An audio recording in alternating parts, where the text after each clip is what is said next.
Donc, dans cette vidéo, je vais montrer rapidement, on va dire, les bases dans LibreOffice Writer qui servent à faire, par exemple, vos comptes rendus ou autre chose et que vous voulez créer un document, on va dire, écrit. Donc, les différentes touches qu'on va voir, donc ici, on a toujours le classique fichier, etc., qui permet d'enregistrer sous. Et donc, ensuite, nous allons voir les différentes choses importantes qui vous permet de rédiger. Alors ici, nous avons les styles. Alors mon style classique, c'est Times New Roman.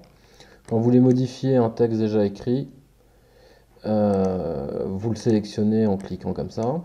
Et puis, vous sélectionnez là comme ça. Et là, vous modifiez seulement le texte qui est surligné. Ici, vous avez la taille de la police. Donc là, par exemple, je veux la mettre en 14 ou en 13. Je clique ici. On va dire que la taille de base de référence que vous utilisez pour un texte traditionnel, c'est du 12.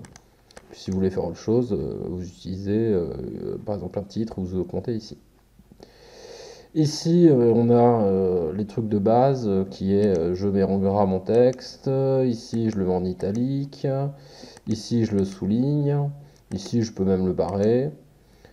Ici, c'est lorsque vous voulez par exemple écrire un truc en exposant ou un indice. Imaginons que par exemple j'écris G au carré, hein, et que en fait je veux mettre mon 2 en haut. Eh bien ici, si j'appuie ici, il va directement monter en haut. Et puis inversement, je peux le mettre en bas. D'accord? Ici, on a différents effets de style qu'on ne parlera pas, qui sont pas très intéressants. Ici, si vous voulez changer la couleur, vous avez accès ici en sélectionnant votre texte et en cliquant ici, vous choisissez une couleur. Par exemple, je le mets en rouge, je le mets là. Imaginons que vous faites votre titre, vous avez envie qu'il soit au centre ici. Ici, vous avez les différentes positions. Donc ici, vous collez à gauche, là, vous collez, vous mettez au centre, et puis là, vous collez à droite. Pardon. Ici, c'est justifié, ça veut dire que si j'écris un grand texte, il va s'arranger pour que ça soit collé à gauche et à droite en même temps, en faisant varier les espaces entre les mots. Les autres choses à savoir ici, si on veut insérer un tableau, par exemple, de valeur, on va dans tableau, insérer un tableau, et ici on peut choisir, donc on peut mettre un nom au tableau, et puis ici on va indiquer mon nom de colonne et puis mon nom de ligne. Une fois que j'ai fait ça, j'ai mon tableau. Si je veux que dans mon tableau, le texte soit bien au centre, parce que là quand j'écris, il reste collé à gauche. Bon, bah je sélectionne tout mon tableau.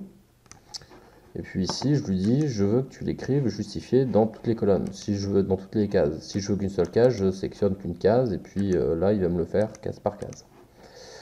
Ensuite, quand je clique, quand je m'approche d'une des lignes, là, ou d'une des traits, je peux modifier la taille de ma colonne ou de ma ligne inversement, hein, etc. Je peux déplacer en faisant entrer devant ou supprimer, déplacer mon tableau. Ensuite, si je fais une erreur, on a toujours les boutons ici, sympathiques, qui permet d'annuler les dernières actions, puis au contraire rétablir la dernière action que j'ai supprimée. Que dire de plus ici? Je pense qu'on a quasiment fait le tour. Si je mets une image et que j'ai du mal à écrire le texte à côté, je peux créer une zone de texte ici, que je fais comme ça, et ça me permet de créer un texte que derrière je pourrais déplacer une fois qu'il aura été écrit. Donc par exemple, on va faire un petit exemple. Hop, ici apparaît mon cadre, et puis je peux le déplacer à volonté, puis le positionner où je veux. Ça permet de faire une mise en page assez facilement. Je pense qu'on a fait à peu près le tour, on va dire, des bases de ce truc-là qui vous serviront. Avec ça, vous pourrez faire. Si je veux faire encadrer mon titre, avoir un cadre pour mon titre, il suffit de faire un tableau d'une seule colonne et d'une seule ligne. Et puis de mettre mon texte dedans. Alors les deux solutions qu'on a pour déplacer le texte sont la première, je le sectionne, et puis en restant appuyé sur le bouton de gauche, je peux le déplacer. Et quand je relâche, il se met là où je me suis arrêté. Ensuite, l'autre solution, donc je vais annuler, c'est de faire, imaginons que j'ai un texte qui se répète plusieurs fois pour éviter de le taper plein de fois. J'appuie, je sélectionne, j'appuie sur CTRL, je le reste appuyé, j'appuie sur C. Ça fait un contrôle, un copier-coller. Puis là où je veux le mettre, j'appuie sur CTRL encore une fois en restant appuyé, puis j'appuie sur V. Et ça, je peux le faire autant de fois que je veux, hein. Et ça me permet de copier autant de fois le texte que je souhaite. Voilà. Donc je pense qu'on a fait le tour des trucs de base. L'affichage ici vous permet de changer le zoom de votre page. En général, il se met automatiquement à 100%, c'est pratique. Et puis le dernier truc à mon avis qui s'annonce pas mal, c'est, je sais pas si vous êtes au courant, mais il y a énormément de logiciels différents pour écrire ce genre de documents. Il y a LibreOffice, OpenOffice, Word, etc., etc. Et cetera. Et ils ne sont pas forcément compatibles entre eux. Quand on n'a que du texte pur, il n'y a aucun souci. Mais dès qu'on va avoir des images, des tableaux, ce genre de choses, il peut y avoir des problèmes de compatibilité.